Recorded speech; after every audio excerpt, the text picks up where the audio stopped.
Hello everyone, welcome to my channel physics by Neetu. हम class 11th physics के chapter 1 unit and measurement के NCERT के questions discuss कर रहे थे। देखो नेक्स्ट क्वेश्चन है, क्वेश्चन नंबर 12 है आपकी एनसीईआरटी बुक का। ये क्वेश्चन है the mass of a box measured by grocer's balance is 2.30 kg। कोई एक आपके पास बॉक्स है, उस बॉक्स का जो मास है वो कितना है 2.30 kg। Two gold pieces of masses 20.15 grams and 20.17 grams are added to the box. अब उस बॉक्स में क्या किया, दो गोल्ड की पीसीज को ऐड कर दिया उसमें। ठीक है, उसमें दो गोल्ड के पीसीज डाले उस बॉक्स में, जिनका मास कितना है, एक का है 20.15 ग्राम्स और दूसरे का है 20.17 ग्राम्स। ओके, अब देखो क्या पूछ रहे हैं ये फर्स्ट वाले पार्ट में, what is the total mass of the box. आपको टोटल बॉक्स का मास बताना है। सिंपल सा है, क्या करेंगे, जो भी बॉक्स का मास है उसको हम ऐड कर देंगे जो गोल्ड के कॉइन है उनके जो मासिस हैं, है ना, सिंपल। तो देखो सबसे पहले हम फर्स्ट वाला पार्ट कर रहे हैं, पार्ट ए जो है। ठीक है, देखो सबसे पहली बात तो देखो ये ग्राम्स में है, हमें किलोग्राम्स में चेंज करने पड़ेंगे बिकॉज ये केजी में है। ठीक है, तो देखो अगर हम इधर चेंज करते हैं 20.15 ग्राम को चेंज करेंगे हम केजी में, तो क्या आएगा, देखो 20.15 हम कैसे करते हैं चेंज, मल्टीप्लाई बाय 10⁻³ kg हो जाएगा, है ना। और इसका अगर हम सॉल्व करें तो क्या आ जाएगा 0.02015 kg। क्लियर यहाँ तक? ओके, अब देखो ये जो सेकंड वाला है, सेकंड कॉइन का जो मास है वो कितना है 20.17 ग्राम्स। इसको भी चेंज करेंगे तो क्या आ जाएगा 20.17 इंटू 10⁻³ kg। और इससे हम किसके बराबर राइट डाउन कर सकते हैं 0.02017 kg, 0.2017 kg, इस तरह से राइट डाउन कर सकते हैं। कोई प्रॉब्लम यहाँ पे? ओके, अब हमें फाइंड आउट करना है टोटल मास। तो देखो आप यहाँ राइट डाउन करोगे, देखो जो मास ऑफ बॉक्स क्या है, मास ऑफ ए बॉक्स वो आपको गिवन था 2.30 kg। अब हम निकालेंगे यहाँ पे टोटल जो मास है, तो टोटल मास कैसे आ जाएगा, हम सबको ऐड कर देंगे। ठीक है, तो ये आ जाएगा 2.30 जो बॉक्स का मास है, उसमें फिर दो गोल्ड कॉइन डाल दिए जिनका मास कितना है, फर्स्ट वाले का है 0.02015 kg प्लस सेकंड वाले का क्या है 0.02017। क्लियर, विजिबल है आपको, है ना, इस तरह से। अब हमें इनको ऐड करना है। देखो ये जो ऐड करके आ रहा है, इन सबको जब हम ऐड करेंगे तो ऐड करके आपके पास आएगा 2.34032 kg। ये इनको ऐड करके आया। ठीक है, अब हमें आंसर देखो, आंसर तो वैसे देखो यहाँ तक हमने सॉल्व कर लिया, पर आपको आंसर किस में निकालना है, करेक्ट सिग्निफिकेंट फिगर्स तक निकालना है। ठीक है, तो अब देखो हम क्या करते हैं, हमने रूल्स पढ़े हुए हैं, मैंने इसका वीडियो बनाया हुआ है सिग्निफिकेंट फिगर्स पे, पूरा का पूरा रूल्स बनाए हुए हैं, रूल्स के साथ मैंने एग्जांपल्स भी हमने डिस्कस किए थे डिटेल में। ठीक है, तो देखो हमें पता है जब भी हम क्या करते हैं, नंबर्स को क्या करते हैं, ऐड करते हैं या सब्ट्रैक्ट करते हैं, तो हम क्या देखते हैं, हम देखते हैं कि जो भी नंबर्स हम ऐड कर रहे हैं उनमें हमने देखना है कि minimum number of decimal places कितने हैं। आंसर जो है हमारा उतने ही डेसिमल प्लेसेस तक हम राइट डाउन करते हैं। ठीक है, अब देखो इनको हम ऐड कर रहे हैं, अब इनमें देखना है हमने सबसे जो मिनिमम डेसिमल प्लेसेस हैं वो किसके हैं, तो किसके हैं, देखो 2.30 के। देखो 2.30 का मतलब क्या है, 2.3 तो है ना, 2.30 को हम क्या राइट डाउन कर सकते हैं 2.3। तो यहाँ पे डेसिमल प्लेसेस क्या है, देखो देखो यहाँ पर इन सब जगह डेसिमल प्लेसेस क्या है, सबसे कम किसके हैं, इसके हैं, है ना। इसको हम राइट डाउन कर सकते हैं 2.3। तो 1 डेसिमल प्लेस तक निकालना है हमने जो आंसर है, तो आंसर कहाँ तक आएगा 1 डेसिमल प्लेस तक। तो आंसर किस तरह से राइट डाउन करेंगे, देखो यहाँ पे 2.1 डेसिमल प्लेस तक मीन्स 2.3 kg, ये आएगा आपके पास जो करेक्ट आंसर आएगा। क्लियर, बिकॉज हम क्या करते हैं, देखो जब हम मल्टीप्लाई करते हैं या डिवाइड करते हैं तो हम देखते हैं कि जिन नंबर्स को मल्टीप्लाई और डिवाइड कर रहे हैं उन नंबर्स में सबसे कम सिग्निफिकेंट फिगर्स जो हैं वो किस में हैं, सबसे कम सिग्निफिकेंट डिजिट किस वाले नंबर में है। तो आंसर में हम क्या करते हैं, उतनी ही सिग्निफिकेंट फिगर तक राइट डाउन करते हैं। ये तो होता है जब हम मल्टीप्लाई और डिवीजन करते हैं। और जब हम ऐड या सब्ट्रैक्ट करते हैं तो हम देखते हैं जिन नंबर्स को हम ऐड या सब्ट्रैक्ट कर रहे हैं उन नंबर्स में जो डेसिमल प्लेस है, minimum number of decimal place किस वाले नंबर में है और कितने हैं, ठीक है, उतने ही डेसिमल प्लेसेस तक जो है हम अपना आंसर राइट डाउन करते हैं। तो यहाँ पर कितना था, जो minimum number of decimal places थे वो इसके थे 2.30, है ना। 2.30 का मतलब है 2.3 मीन्स एक ही सिग्निफिकेंट डिजिट है इसमें, है ना। तो हम इसको एक सिग्निफिकेंट डिजिट नहीं है, मीन्स 1 डेसिमल प्लेस तक ही हम राइट डाउन कर सकते हैं, because minimum number of decimal places किस में है, सिर्फ इसी में आ रहे हैं 1। तो आंसर में भी कितने, कहाँ तक राइट डाउन करेंगे हम, कितने डेसिमल प्लेसेस तक, 1 तक। तो मीन्स आंसर आएगा 2.3 kg। क्लियर हो गया, ये फर्स्ट वाला पार्ट आ गया। अब देखते हैं हम सेकंड पार्ट। सेकंड पार्ट में इन्होंने क्या पूछा है, देखो बी पॉइंट है, the difference in the masses of the pieces to correct significant figure. In masses में जो है वो क्या करना है, डिफरेंस जो है वो आपने फाइंड आउट करना है, जो पीसेस आपने डाले थे, ठीक है, किसके, जो गोल्ड पीसेस डाले थे उनका डिफरेंस आपको फाइंड आउट करना है। इजी है, सिंपली हमने इनका क्या करना है, सब्ट्रैक्ट कर देंगे, डिफरेंस निकालना है आपको, ठीक है। डिफरेंस निकालना है, देखो आप इसमें भी निकाल सकते हो केजी में भी, और आप ग्राम्स में भी निकाल सकते हो, दोनों ग्राम्स में गिवन है, ग्राम्स में निकाल लो तो आ जाएगा 20.17 माइनस 20.15 ग्राम्स।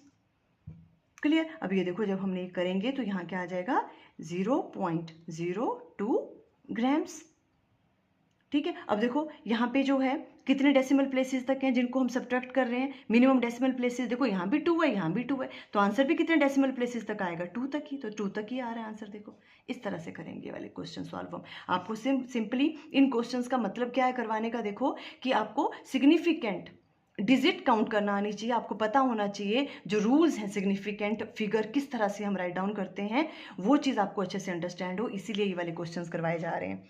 क्लियर। अब देखो नेक्स्ट क्वेश्चन लेते हैं, ये क्वेश्चन नंबर 13 है आपकी एनसीईआरटी बुक का।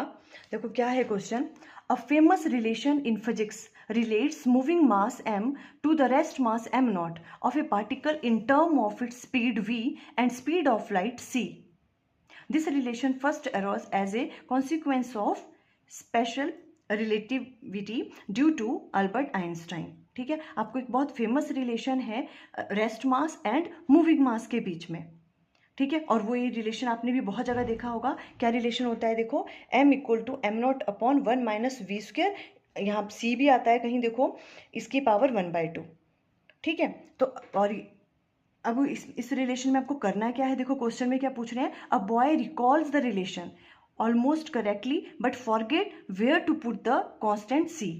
ही राइट्स, उसने इस तरह से राइट किया इसको, जो भी रिलेशन है ये, इसको राइट किया उस लड़के ने। उसने क्या किया, देखो बॉय ने, कि उसने रिकॉल किया, उसको ये फॉर्मूला याद तो आ गया बट वो ये भूल गया कि c कहाँ लगना है, ठीक है। उसने राइट डाउन किया m equal to m naught, m क्या है आपके पास, मूविंग मास, और m नॉट क्या होता है, रेस्ट मास, और c आपके पास होता है स्पीड ऑफ लाइट, ठीक है। तो जो स्पीड ऑफ लाइट है c, वो उसको भूल गया कि वो कहाँ लगाना है, m naught divided by 1 minus v square उसने राइट डाउन किया, और इसकी power 1/2। Guess where to put the missing c। अब हमें गैस करना है कि c कहाँ पे हम राइट डाउन करें इस फॉर्मूले में, ठीक है। उसे सिर्फ इतना सा फॉर्मूला याद रहा और वो c लगाना भूल गया कि c कहाँ लगाना है पता नहीं चल रहा। तो अब हम लोग बताएंगे कि c आपको जो है वो कहाँ पुट करना है। देखो ऐसे वाले क्वेश्चंस में क्या करना है आपको, देखो जैसे आपके पास रिलेशन क्या गिवन है आपको, देखो m equal to m naught upon 1 minus v square की पावर 1/2। देखो इसका मतलब क्या है कि लेफ्ट हैंड साइड में क्या है, जो भी आपके पास डायमेंशन फॉर्मूला है मास का होगा, और इधर भी मास का ही होगा। देखो तभी तुम इनको इक्वल कर सकते हैं, अगर ये मास है तो ये भी मास होगा, है ना। तो इसका डायमेंशन फॉर्मूला तो ये वाला है, m मास है इधर, है ना, पर नीचे देखो ये चीज भी है ना। इसका मतलब ये तभी करेक्ट होगा, ये वाला जो रिलेशन है, अगर ये वाली चीज़ है डिनोमिनेटर वाली, ये क्या है, ये सारी की सारी क्या हो, डायमेंशनलेस हो। ये डायमेंशनलेस हो जाएगा तभी तो लेफ्ट हैंड साइड के जो डायमेंशंस है वो राइट हैंड साइड के बराबर होंगे, मास और मास के, है ना। एक चीज़ तो हमें यहाँ से पता चल रही है कि ये पूरी डायमेंशनलेस होगी, ये वाली जो भी क्वांटिटी है, ठीक है। एक और तरीके से आप सोच सकते हो, देखो अब हमें पता है, देखो हम 1 माइनस वी स्क्वेयर हमने किया हुआ है ना, तो हम क्या कर सकते हैं, ये क्या है, देखो 1 डायमेंशनलेस है ना, आप इस पे ध्यान दो, देखो 1 माइनस जो वी स्क्वेयर है, क्लियर। अब देखो जो 1 है वो तो डायमेंशनलेस है, तो इसमें से हम वही चीज माइनस करेंगे जो डायमेंशनलेस होगी, पर ये वाली चीज तो डायमेंशनलेस नहीं है, ये तो वेलोसिटी है, और वेलोसिटी के डायमेंशंस क्या होते हैं, एल टी माइनस वन होते हैं, है ना, और ये तो डायमेंशनलेस है। इट मीन्स ये वाली जो क्वांटिटी है ये भी क्या होनी चाहिए, डायमेंशनलेस होगी, तभी तो हम इनको माइनस कर सकते हैं। हमने कहा था ना, सेम फिजिकल क्वांटिटी को हम ऐड करते हैं और सब्ट्रैक्ट करते हैं, ठीक है। अगर ये डायमेंशनलेस है, हम इस तरह से सोचेंगे, ठीक है, तभी हम सोच पाएंगे कि सी कहाँ पे हम यूज करना इस फॉर्मूले में हमें, ठीक है। अगर ये डायमेंशनलेस है तो ये भी डायमेंशनलेस होगा, पर इसके तो डायमेंशंस हैं, वेलोसिटी के होते हैं एल टी माइनस 1। तो अब हम स्पीड ऑफ लाइट को कहां पे राइट डाउन करें, देखो सी क्या है, स्पीड ही है ना, तो स्पीड हम कहां पे राइट डाउन करेंगे, यहां करेंगे, उसका स्क्वायर सी स्क्वायर। देखो फिर यहां पर भी देखो सेम डायमेंशंस आ गए, यहां भी सेम डायमेंशंस आ गए, स्पीड के, है ना, तो ये कैंसल आउट हो जाएंगे और डायमेंशनलेस बन जाएगा। अब ये चीज करेक्ट है, ये भी डायमेंशनलेस है, ये भी डायमेंशनलेस है, दोनों। इसका मतलब कि सी कहां पे यूज होना चाहिए इस फॉर्मूले में, इट मींस जो आपके पास फॉर्मूला है m इक्वल टू, वो किसके बराबर होना चाहिए, m naught divided by 1 minus v square divided by c square, इसका अंडर रूट। इस तरह से आना चाहिए answer.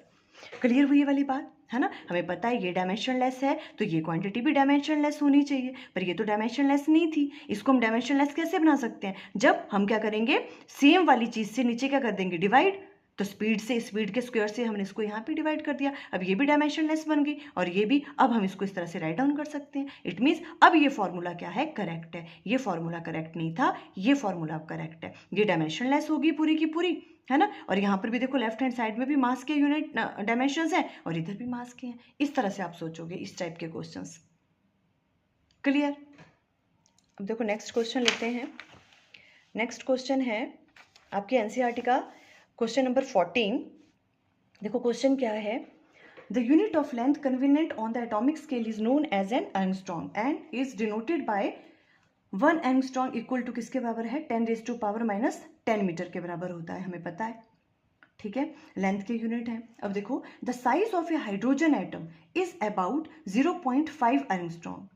The size of hydrogen atom आपको गिवन है, what is the total atomic volume in metre cube, metre में निकालना है आपको, total atomic volume of a mole of hydrogen atom, 1 mole of hydrogen atom का आपको एटॉमिक वॉल्यूम फाइंड आउट करना है, ठीक है। तो देखो सबसे पहले तो हम क्या करेंगे, हमें किसका साइज गिवन है, हाइड्रोजन एटम का, ठीक है, तो आप एक एटम का तो वॉल्यूम पहले फाइंड आउट करो, है ना, फिर हम फाइंड आउट करेंगे किसका, 1 मोल ऑफ हाइड्रोजन एटम का। और देखो हमें एक चीज हमेशा याद रखनी है, जो 1 मोल ऑफ हाइड्रोजन एटम है, ठीक है, उसमें कितने एटम्स होंगे, जितने एवोगैड्रोस नंबर होते हैं, और एवोगैड्रो नंबर किसके बराबर होते हैं, 6.023 इंटू 10⁻23, मीन्स उतने एटम होते हैं 1 मोल ऑफ हाइड्रोजन एटम में। तो देखो सबसे पहले हम कैसे स्टार्ट करेंगे, हियर जो आपको यहाँ पे है वो आर की वैल्यू आपको गिवन है, ठीक है, और वो कितनी है 0.5 एंगस्ट्रॉम, इसको चेंज कर लो मीटर में, तो 0.5 इंटू 10⁻⁻10 मीटर बन जाएगा ये चीज। क्लियर, ये वाली चीज आपको गिवन थी, the size of hydrogen atom is this one, हम इसको मीटर में चेंज कर लिया। क्लियर हो रही है वाली चीज, ओके। अब हम पहले क्या कर रहे हैं, 1 एटम का वॉल्यूम फाइंड आउट कर लेंगे, ठीक है, तो हम राइट डाउन करेंगे यहाँ पे वॉल्यूम ऑफ 1 एटम, 1 एटम का वॉल्यूम निकालना है हमने, ठीक है, एटम को हम स्फीयर ही लेते हैं, ठीक है, तो क्या आ जाएगा उसका वॉल्यूम 4/3 पाई आर क्यूब, ठीक है, ये हम क्या निकाल रहे हैं अभी, 1 हाइड्रोजन एटम का वॉल्यूम निकाल रहे हैं हम, ठीक है, तो ये वाली चीज आ जाएगी। तो अब इसमें क्या करेंगे, देखो हम ये वाली चीज आ गई, वैल्यूज पुट कर दो यहाँ पे, क्या आ जाएगी, देखो 4/3 पाई की जगह आ जाएगा 3.14 इंटू आर की जगह आपके पास है 0.5 इंटू 10⁻⁻10 और इसका आ जाएगा क्यूब। ये आ जाएगा आपका volume of one atom of hydrogen.